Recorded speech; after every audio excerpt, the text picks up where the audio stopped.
the value of short লিখে দিচ্ছি magnetization মানে M সেম ভেক্টর বল সবাই বুঝলি কিনা কোশ্চেনটা তা করছি সহজ কোশ্চেন বল ঠিক ফর্মুলা লিখলাম কিনা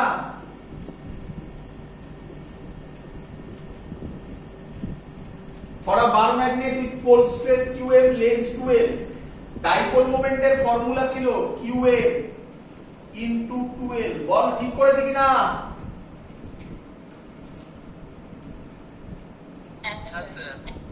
ভলিউম কে লেখা যায় এরিয়া ইনটু লেন্থ এইখানে ভুলটা হয় এখানে ভুলটা হয় qm into 2l area area কত a লেন্থ কত 2l ম্যাক্সিমাম লোক এখানে লেন্থের জায়গায় l বসিয়ে দেয় অঙ্ক ওখানে কেটে যায় তাহলে 2 চলে আসে উপরে অ্যানসার কি qm বাই a অঙ্ক সলভ বল বুঝলি কিনা হ্যাঁ স্যার একদম সোজা সোজা অঙ্ক কিছু নেই অঙ্কের মধ্যে চলো পরেরটা এক মিনিট কালি একটু চেঞ্জ করে নি চলো এবার নেক্সট প্যারামিটার নেক্সট টপিক এবার হচ্ছে h মানে কি ম্যাগনেটিক ইন্টেন্সিটি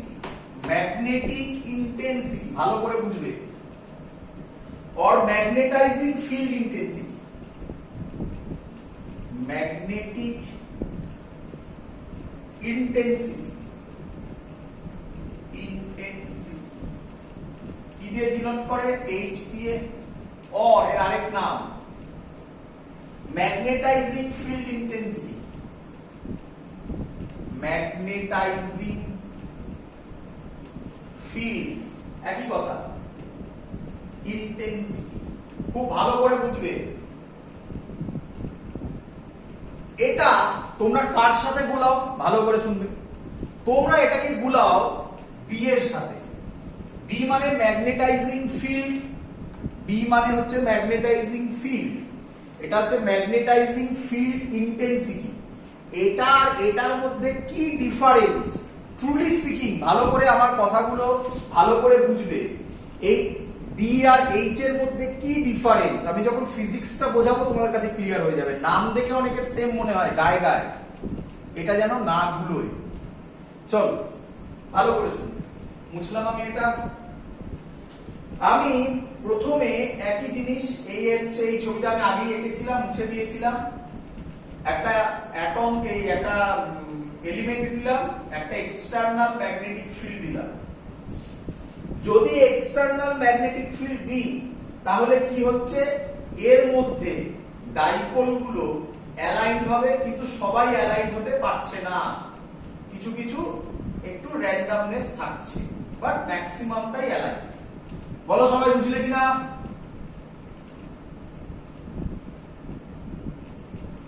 হ্যাঁ স্যার চলো ভালো করে শুনবে এর ভেতরে যে ম্যাগনেটিক ফিল্ড কি লিখছি আমি net magnetic field inside the matter net magnetic field inside the matter এর ভেতরে যে ম্যাগনেটিক ফিল্ড সেটা দুটো জিনিসের উপর ডিপেন্ড করে number A internal factor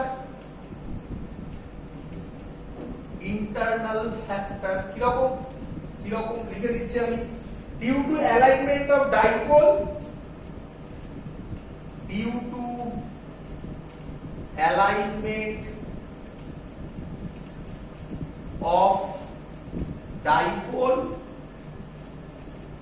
and মানে ওর সাথে due to alignment of dipole আরেকটা হচ্ছে বি আচ্ছা এটা একটু বলে দিই due to alignment of dipole কি ক্রিয়েট হয় আমি শর্টে লিখলাম বাইভাবে লিখি ম্যাগনেটাইজেশন আই আগে বোঝো একটা একটা করে যেহেতু অ্যালাইনমেন্ট হলো তার মানে এর যে কোনো জায়গায় যদি ইউনিট ভলিউম ধরি তাহলে ইউনিট ভলিউমে নেট ডাইপোল মোমেন্ট আর জিরো নয় তাহলে ইউনিট ভলিউমে net dipole moment this is called magnetization এবার টার্মগুলো ইউজ করো তাই লিখেছি ম্যাগনেটাইজেশন মানে আই দিয়ে ডিনোট করি, আই না সরি এম দিয়েছিল না, সরি এম দিয়েছিল, ম্যাগনেটাইজেশন এম অকার। বলো বুঝলে কিনা?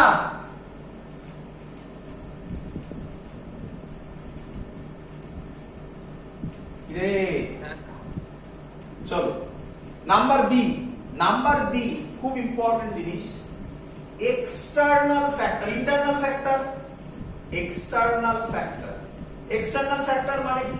খুব সহজ, এক্সটার্নাল ফ্যাক্টর মানে হচ্ছে px, এটা এটা একটা হতে পারে, অথবা আরেকটা, ভালো করে বোঝো, এটা এটা ভালো করে বোঝো। একটা কয়েল আছে, সলিনয়েড, সলিনয়েড, এর মধ্যে কারেন্ট যাচ্ছে, তার মানে এর মধ্যে একটা ম্যাগনেটিক ফিল্ড তৈরি হবে। আমি এর জায়গায় এর ভেতরে আমি একটা এলিমেন্ট, এটাকে আমি প্লেস করে দিলাম, তার মানে এই bx টা তৈরি হচ্ছে কারেন্টের জন্য। তাহলে এই যে এক্সটার্নাল ফ্যাক্টর এই bx, এটা তৈরি হচ্ছে আবার কারেন্টের জন্য। কারেন্টের ভ্যালু যদি বাড়ে bx তো বেড়ে যাবে, কারণ magnetic dipole moment NIA formula, I বাড়লে এটা বেড়ে যাবে। তাহলে আমি bx আমি সেটাকে অ্যারো দিয়ে লিখতে পারি কারেন্ট, মানে কারেন্টের উপর ডিপেন্ড করবে। বলো এটা বুঝলে কিনা? একজন বলছে ওকে অ্যাডমিট করতে, হ্যাঁ একজন বলছে ওকে অ্যাডমিট করতে। ও সরি, আমি তো ওইদিকে, আমি তো বুঝতে পারছি না। হ্যাঁ বলো এবারে, বলো সবাই বুঝলে কিনা বলো। আবার বলছি, আবার বলছি, External factor correct. হ্যাঁ আরেকবার বললি? External factor correct. হ্যাঁ আবার বলছি, আবার আবার প্রথম থেকে বলছি। কোন বডিতে যে ম্যাগনেটিক ফিল্ডটা হচ্ছে, magnetic field inside the matter বলেছি, ভালো করে শুনবে কিন্তু। বডিটার ভেতরে যে ম্যাগনেটিক ফিল্ডটা হচ্ছে সেটা নাম্বার ওয়ান জিনিসের উপর ডিপেন্ড করছে, ইন্টারনাল ফ্যাক্টর। তোমরা আশা করি এটা বুঝতেই পেরেছো অনেকে, যে ম্যাগনেটিক ডাইপোল মোমেন্ট গুলো কিভাবে অ্যালাইনড হবে তার উপর ডিপেন্ড করবে ম্যাগনেটাইজেশন কতটা হলো, আর ম্যাগনেটাইজেশন যদি বাড়ে নেট ম্যাগনেটিক ফিল্ড অবভিয়াসলি বাড়বে। বলো বুঝলে কিনা? Internal factor, internal factor. এবার আরেকটা ফ্যাক্টর আছে, মানে মানে এগুলো না কিউমুলেটিভ প্রসেস, একটার ওপর আরেকটা ডিপেন্ডেন্ট। কান টানলে যেমন মাথা আসে না, সেরকম টাইপের জিনিস। এই যে ইন্টারনাল ফ্যাক্টরটা কিসের জন্য হলো? Due to alignment of dipole. তোদের শিখিয়েছিলাম অ্যালাইনমেন্ট অফ ডাইপোলটা আবার কিসের জন্য হয়? এক মিনিট, এক মিনিট, এর কোশ্চেন আছে। অর্পণ কোশ্চেন বলো।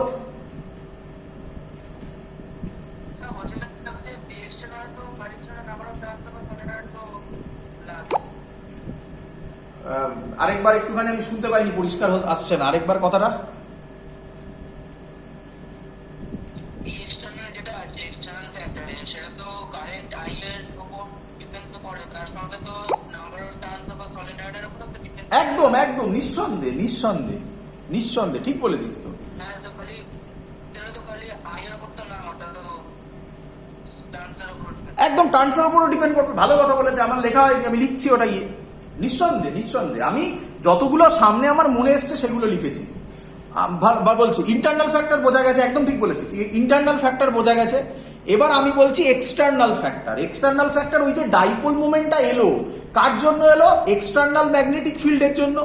তাহলে আমি যদি এক্সটার্নাল ম্যাগনেটিক ফিল্ডকে বাড়াই, তাহলে অবভিয়াসলি অ্যালাইনমেন্ট অফ ডাইপোলও বেড়ে যাবে, তাহলে নেট ম্যাগনেটিক ফিল্ডও বেড়ে যাবে। Cumulative process. বল এটা বুঝলি কিনা সবাই? bx যদি বাড়ে, এক্সটার্নাল ফিল্ড যদি বাড়ে, অ্যালাইনমেন্ট অফ ডাইপোল বেড়ে যাবে। অ্যালাইনমেন্ট অফ ডাইপোল বেড়ে গেলে ইন্টারনাল ফ্যাক্টরও বেড়ে যাবে। ইন্টারনাল ফ্যাক্টর বেড়ে গেলে নেট ম্যাগনেটিক ফিল্ডও বেড়ে যাবে। বল বুঝলি কিনা? Yes, sir. এবার ভালো করে শোন। এবার কোশ্চেন হচ্ছে এক্সটার্নাল ম্যাগনেটিক ফিল্ডটা বাড়াবো কিভাবে। আমি লিখেছি আই, যদি কারেন্টের ভ্যালু বাড়াই তাহলে ম্যাগনেটিক ফিল্ড বাড়বে, কারণ যত বেশি কারেন্ট যাবে তত, মানে ওই যে ছিল যেখানে দেখালাম যে একটা ডাইপোল মুভমেন্ট ক্রিয়েট হয় কারেন্টের উপর ডিপেন্ড করে। ফর্মুলা ছিল ডাইপোল মুভমেন্ট NIA, এর নাম্বার অফ টার্নস, আই মানে হচ্ছে amount of current flowing through the coil, আর এ মানে হচ্ছে ক্রস সেকশনাল এরিয়া। তাহলে আমি বললাম আই যদি বাড়ে, আর মানে বাড়ে বলছি এরকম, আই এর উপর ডিপেন্ড করবে bx। কেউ একজন এক্ষুনি অর্পণ বললো যে n এর উপরও ডিপেন্ড করবে, নাম্বার অফ টার্নস এর উপরও ডিপেন্ড করবে। বল বুঝলি কিনা? হ্যাঁ স্যার চলো তাহলে এবার ইম্পর্টেন্ট কথাটা আমি লিখতে চলেছি। ইম্পর্টেন্ট কথা কি, ভালো করে ডেফিনেশন গুলো বুঝবে, সব ডেফিনেশন নোটে দেওয়া আছে। আচ্ছা আমি এই যে এইচ এর কথাটা বোঝাচ্ছি না, আমি যে নোট দেবো তাতে ওইভাবে লেখা নেই কিন্তু, তোমাদের বইতে এইভাবে বলা নেই কিন্তু, তোমাদের বইতে যেভাবে আমি নোট লিখেছি সেভাবেই বলা আছে। কিন্তু এবার নোট করবে এটা মাথায় রেখে, তাহলে দেখবে কত ইজি হয়ে যাবে জিনিসটা। কি, তাহলে আমি বলতে পারি external field intensity, the external field intensity which magnetize the matter is called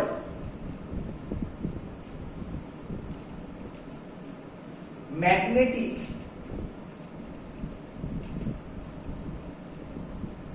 intensity.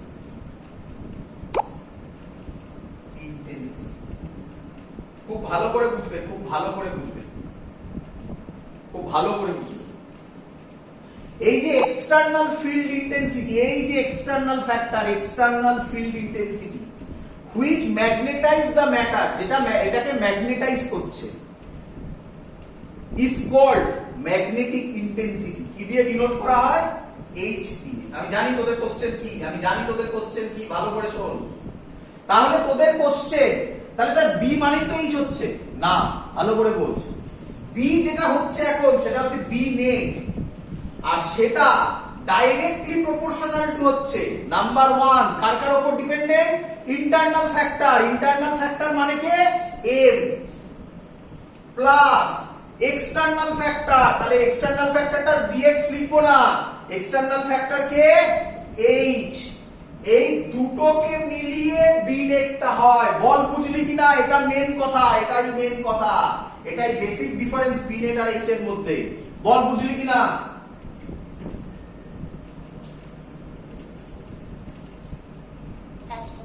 খুব ইম্পর্টেন্ট কথা বললাম, বুঝে গেলে ভালো, না বুঝলে বারবার ভিডিও দেখ, ডাউট হলে আমাকে ফোন কর।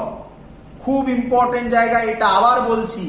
যে এক্সটার্নাল ফ্যাক্টরটা বলছিলাম ওটা তখন বোঝায়নি বলে তাই লিখছিলাম বি এক্সটার্নাল। অ্যাকচুয়ালি ওই এক্সটার্নাল ফ্যাক্টরটারই নাম হচ্ছে গিয়ে এইচ।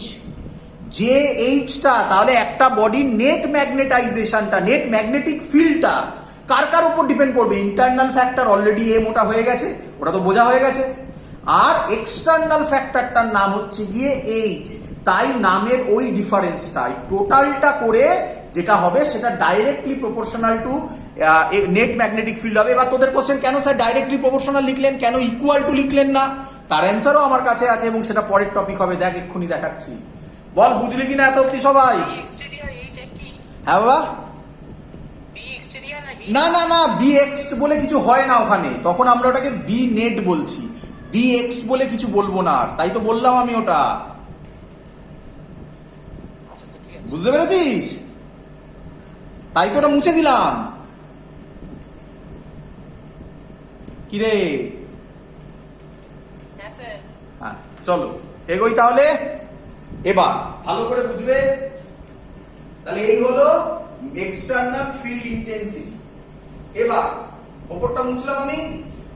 যদি এখান থেকে আমি এটাকে ক্যারি ফরওয়ার্ড করাই, তাহলে বি নেট হবে ইজ ইকুয়াল টু, এই যে প্রপোর্শনাল, এটা কার উপর ডিপেন্ড করবে তোরা জানিস ভালোভাবে, এবার মেলাতে পারবি, মিডিয়ামের ওপর। আর মিডিয়াম হলে, ভ্যাকুয়াম হলে আমরা তাকে ধরেছিলাম ম্যাগনেটিজমে mu nought M plus H. বল বুঝলি কিনা সবাই? এবারে এই হলো আমাদের প্রথম ফর্মুলা চলে এলো। বল বুঝলি কিনা?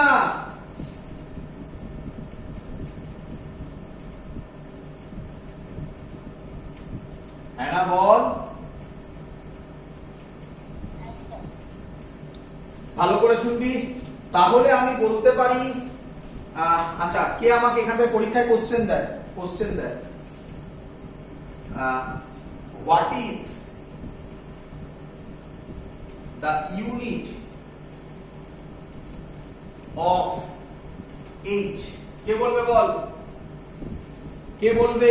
পরীক্ষার কোশ্চেন, এটা ইম্পর্টেন্ট, পরীক্ষার question. What is the unit of H?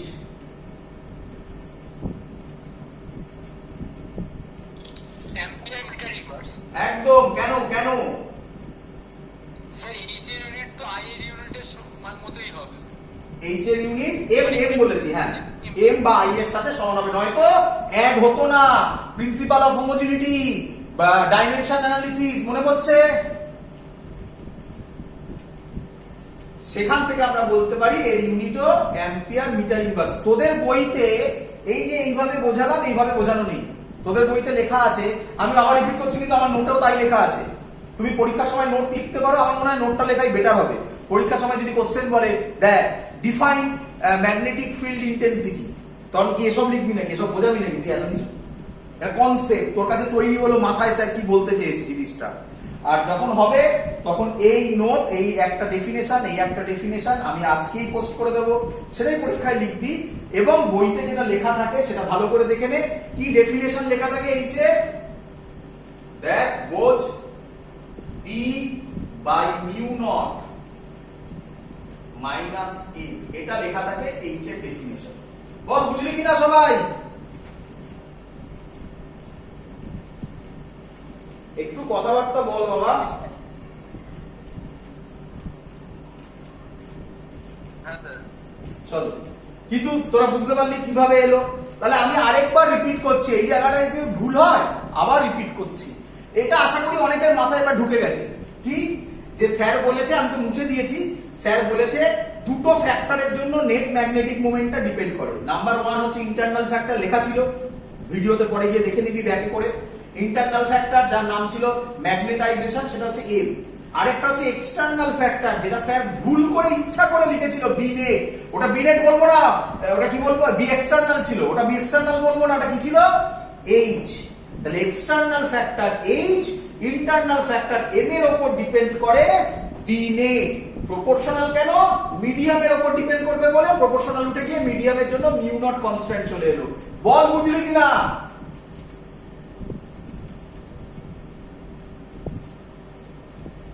বল কিছু। হ্যাঁ স্যার। এবার আবার খুব সুন্দর একটা রিলেশন, আবার ভালোভাবে বোঝাবো। টাকা ভালো করে দেখ। আমি বলতে পারি যে, আচ্ছা প্রথমে বলে রাখি পরীক্ষায় কি আসবে, আগে সহজ করি, আগে মেন কথা বলি। যা লেখা আছে, যেগুলো পাশাপাশি ইম্পর্টেন্ট লেখা আছে, সেগুলো পরীক্ষায় আসছে। আচ্ছা এখানে ভুল করে আছে, এটা তোদের আমি দেবো না, এটা তো আমার কাছে হার্ড কপি আছে, চিন্তা নেই। এই যে স্টার মারা আছে, পরীক্ষায় আসছে, এগুলোই মেন পরীক্ষায় আসবে। আমি বোঝানোর পর তোমরা যখন পড়বে, আমার আশা করি তোমাদের মনে হবে না যে কঠিন কিছু স্যার পড়িয়েছে বলে। ভালো করে শুনে নাও, ভালো করে শুনে নাও।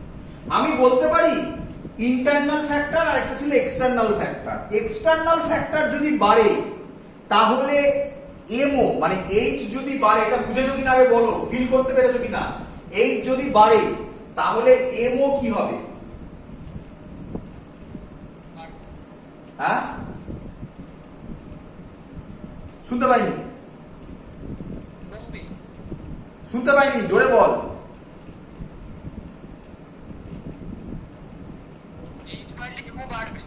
এইচ বাড়বে, এইচ বাড়লে এম বাড়বে না কমবে? বাড়বে। Very good. কেন? এক্সটার্নাল ফ্যাক্টর যদি বাড়ে তাহলে আরো বেশি অ্যালাইনড হবে ডাইপোল গুলো, নাকি নয়?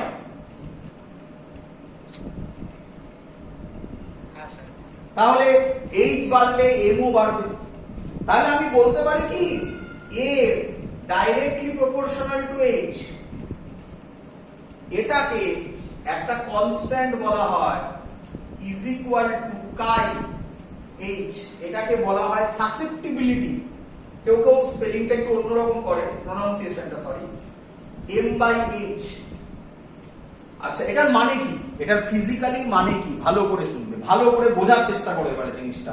ডেফিনেশন এভাবে দেয় না, ডেফিনেশন কি আমি পরে বলছি, সেটাই নোটে লেখা আছে, বলছি আমি। আগে এটা ভালো করে বোঝো, এইচ যদি বাড়ে এমও বাড়বে। তাহলে M directly proportional to H, তাহলে প্রপোর্শনাল উঠে গেলে একটা কনস্ট্যান্ট এলো, এটাকে বলা হয় কাই এম বাই এইচ, মানে ratio of magnetic intensity, magnetization আর ম্যাগনেটিক ইন্টেন্সিটি, এটাকে বলা হয় কাই।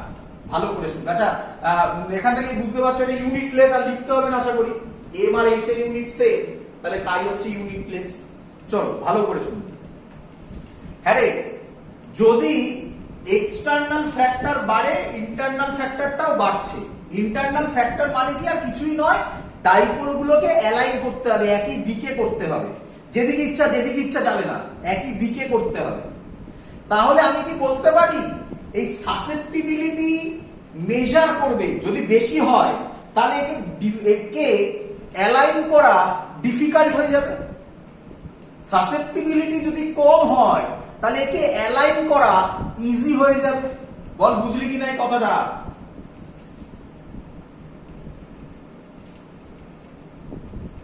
কিরে আবার বলছি, সাসেপ্টিবিলিটি মানে হচ্ছে এম বাই এইচ, ফিজিক্যাল ভাব। এইচ যদি কমে তাহলে এই টার্মটা কি হয়ে যাবে? বেড়ে যাবে। এইচ যদি বাড়ে তাহলে এমটা কি হয়ে যাবে? টোটাল টার্মটা কি হবে? কমে যাবে। তার মানে আমি বলতে পারি সাসেপ্টিবিলিটি যদি বাড়ে তাহলে এইচটাকে কি হতে হবে? কম হতে হবে। তার মানে এটাকে ইজিলি ম্যাগনেটাইজ করতে পারবো। বল বুঝলি কিনা?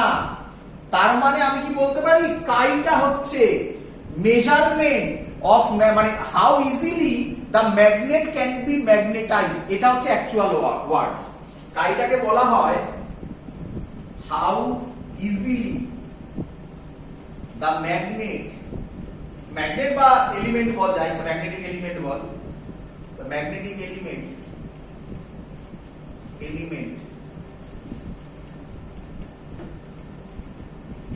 is magnetized.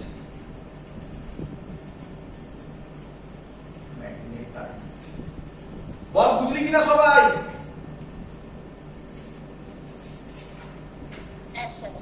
চলো এবার যেটা করবো একটু ভালো করে দেখবে।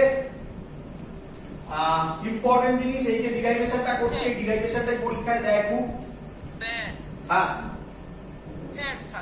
সাসেপ্টিবিলিটি বাড়লে তো অ্যালাইনমেন্ট বাড়বে না? সাসেপ্টিবিলিটি যদি বাড়ে তাহলে অ্যালাইনমেন্ট বাড়বে, ওটা বলা যায় না। ভালো করে শোন, সাসেপ্টিবিলিটি বাড়া মানে অ্যালাইনমেন্ট বাড়া নয়। সাসেপ্টিবিলিটি যদি বাড়ে তাহলে বোঝা যাবে ম্যাগনেটিক এলিমেন্টটাকে কত সহজে ম্যাগনেটাইজ করা যাবে, কি মানে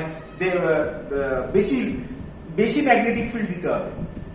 মানে যদি সাসেপ্টিবিলিটি কম হয় তাহলে খুব সহজে এটা ম্যাগনেটাইজড হয়ে যাবে। সাসেপ্টিবিলিটি বেশি হলে খুব ডিফিকাল্ট হবে ম্যাগনেটাইজ করা। বল বুঝলি কিনা?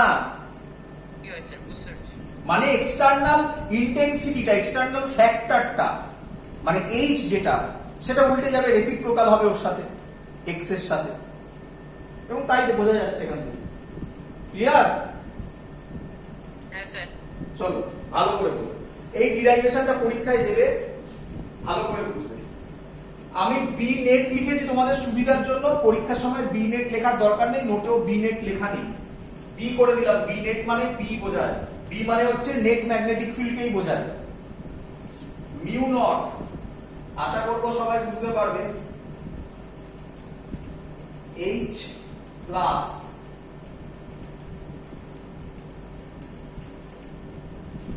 এইচ কাই। বলো বুঝলে কিনা সবাই? এম মানে কি? Susceptibility into H, susceptibility into H. পরের লাইন কি এখানেই করে দিন? আচ্ছা পরের লাইন করছি, মিউ নট 1 প্লাস কাই এইচ। এবার ভালো করে বুঝবে সবাই। ক্লিয়ার?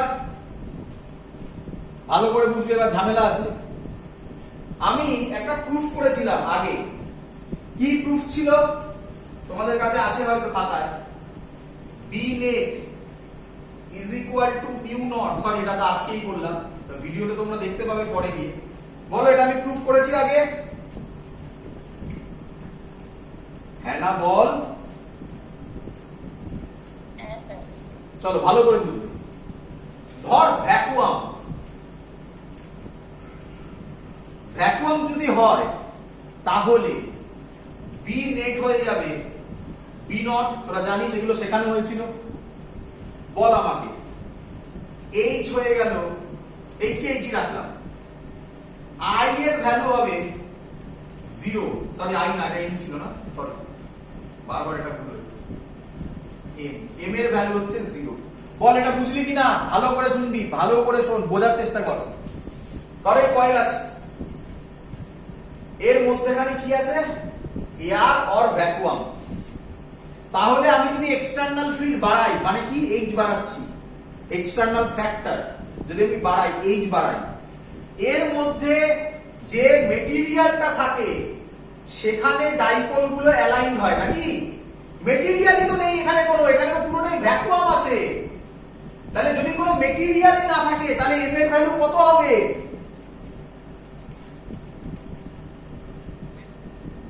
বল এটা বুঝলি কিনা?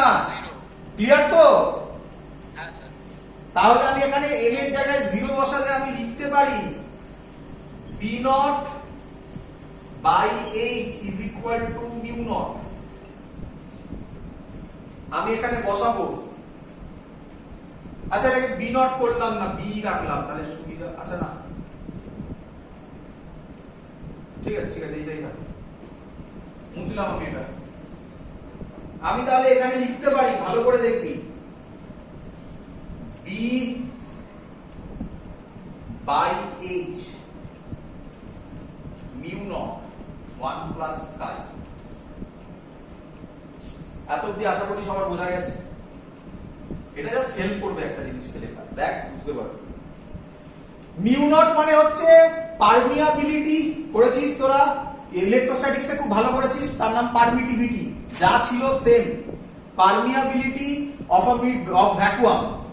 আমরা লিখেছিলাম, আমি ইলেকট্রোস্ট্যাটিক্স দিয়ে বোঝাচ্ছি তাহলে তোদের বুঝতে সুবিধা হবে। এপসাইলন আর ছিল এপসাইলন বাই এপসাইলন নট, আশা করি মনে আছে। তাহলে মিউ আর হবে মিউ বাই মিউ নট। যদি ভ্যাকুয়াম থাকে তাহলে বি নট হয়, আর এটা মিউ নট হয়। তাহলে আমি লিখতে পারি ফর এনি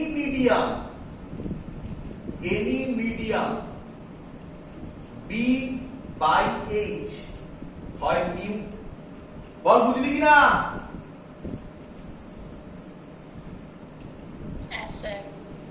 তাহলে এখানে মুছে করব বি বাই এইচ, বুঝতে পেরেছিস? বি নট নেই, এই হলো চেঞ্জ ওভার, মানে একটা অন্য মিডিয়াম আছে। তাহলে এইটা মুছে আমি লিখে দেব, কোথায় গেল সে, মিউ।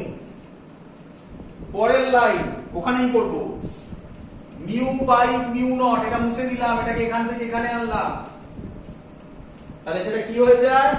Relative permeability. একই জিনিস, ওখানে যা করেছিলাম এখানেও তাই। এই হয়ে গেল আমার ফর্মুলা প্রুফ। এটা পরীক্ষায় ডিরাইভ করতে দেয়। আমি যেভাবে করলাম একটু মুখস্থ করলে বইতে, এই বইতে বলছি নোটে আরেকটু সহজ করা আছে, এত কিছু লজিক বোঝানো নেই। পরীক্ষার সময় এত লজিক বলতেও হবে না, ডাইরেক্ট ইউজ করতে পারো, সেটা এখানে করে দেওয়া আছে নোটে, তোমরা দেখলে পেয়ে যাবে। একটা অঙ্ক আছে, এখানেই আছে অঙ্কটা, আমি বলে দিচ্ছি তবুও এখান থেকে এই অঙ্কটা খুব দেয়, অঙ্ক নয়, এটা হাস্যকর জিনিস, ভালো করে দেখে নাও কি বলছে। আমি শর্টে বলছি, magnetic susceptibility of a medium is 0.0001, মানে একটা মিডিয়ামের, আমি এখানে মুছে করছি, অঙ্ক করে দেওয়া আছে বলে জাস্ট বুঝিয়ে দিচ্ছি। একটা medium magnetic susceptibility of platinum বলা আছে মনে হয় এখানে 0.0001 কাই বলে দিয়েছে সাসেপ্টিবিলিটি মানে। ইটস পারমিয়াবিলিটি মানে রিলেটিভ পারমিয়াবিলিটি, কিছু নয়। তাহলে মিউ আর কত হবে? 1 প্লাস 0.0001, आंसर 1.0001। এত সহজ জিনিসই পরীক্ষায় দেয়, এবং 10 ইয়ার স্কুলে দেখবে বারবার এই কোশ্চেনটা এসেছে, বারবার 3-4 বার পাবে তোমরা এই কোশ্চেনটা। এই ডেটাগুলো আলাদা থাকবে, মিডিয়ামটা চেঞ্জ হয়ে যায় মাঝে মাঝে। বলো সবাই বুঝতে পেরেছো কি বুঝতে পারোনি? চলো ছোট্ট জিনিস করলে কমপ্লিট, একটুখানি করে নাও, একটু দেরি হয়ে গেছে, যাই হোক আমরা দেরি করেই শুরু করেছি। ছোট্ট জিনিস করলে প্রায় কমপ্লিট, ভালো করে বুঝে নেবে। আমি আর বেশি কিছু বলবো না, সব এখানে করে দেওয়া আছে। এই চারটা মুখস্থ করতে হবে, পরীক্ষায় আসবে। কিভাবে কোশ্চেন আসবে? ডাইরেক্ট কোশ্চেন আসবে, প্যারাম্যাগনেটিক, ডায়াম্যাগনেটিক, প্যারাম্যাগনেটিক, ফেরোম্যাগনেটিকের মধ্যে ডিফারেন্স লেখো। সব লেখার দরকার নেই, 4-5টা লিখলেই হবে, আমি প্রচুর লেখা আছে। পরীক্ষায় ভেঙে ভেঙে কোশ্চেন দিতে পারে, সেগুলো আমি বুঝিয়ে দিচ্ছি, একটু একটু বুঝে নাও, ছোট্ট জিনিস, আর কিছু নেই, ভালো করে দেখে নাও। তোমরা তো ডায়াম্যাগনেটিক বুঝেই গেছো। ডায়াম্যাগনেটিক, ডায়াম্যাগনেটিক মানে নেট ডাইপোল মোমেন্ট 0 হবে, তোমরা তো বুঝেই গেছো। ডায়াম্যাগনেটিক মানে নেট ডাইপোল মোমেন্ট 0 হবে। এবার প্যারার ডিফারেন্সটা ভালো করে বুঝবে। প্যারাম্যাগনেটিকে এই যে জিনিসটা ছিল না, অ্যালাইন হয়েছিল তো, বি এক্সটার্নাল দেওয়ার পর মোটামুটি একটা অ্যালাইন হয়েছিল। এর ক্ষেত্রে কিন্তু ইউনিট ভলিউমে ম্যাগনেটাইজেশন ইউনিট ভলিউমে ম্যাগনেটিক ডাইপোল মোমেন্ট 0 হয় ইনিশিয়াল। এর ক্ষেত্রে ইউনিট ভলিউমে যখন এক্সটার্নাল ম্যাগনেটিক ফিল্ড দিই তখন বলছি, তখন ম্যাগনেটিক ডাইপোল মোমেন্ট 0 হয়। ফেরোম্যাগনেটিকে এটা হয় না ইনিশিয়ালি।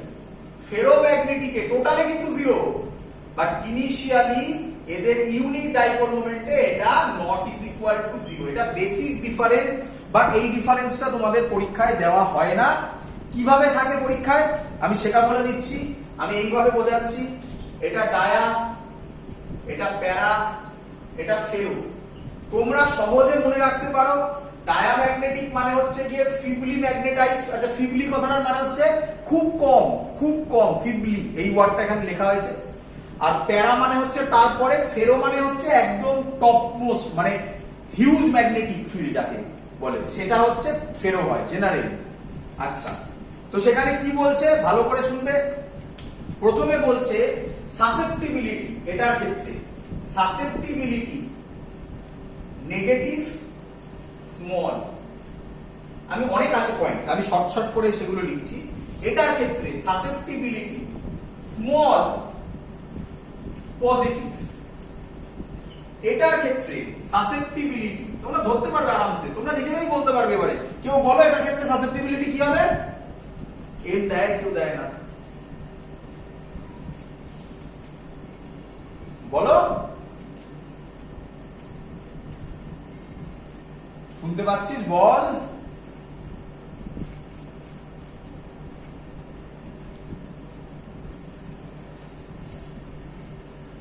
শুনতে পাচ্ছিস না আবার বেরিয়ে গেছি?